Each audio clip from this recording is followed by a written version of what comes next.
కవ్విస్తున్న నీ కళ్ళు కైపెక్కించే పోకళ్ళు కాటేస్తే కాదంటానా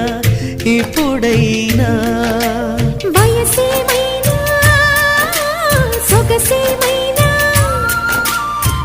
మరపించే మనసేమైనా నవ్వు నవరాత్రి నీ కోసం తీసుకువస్తున్నా మైనా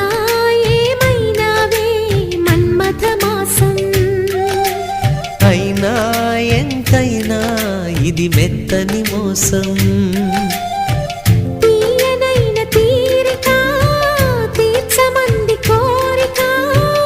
నీకు తోడు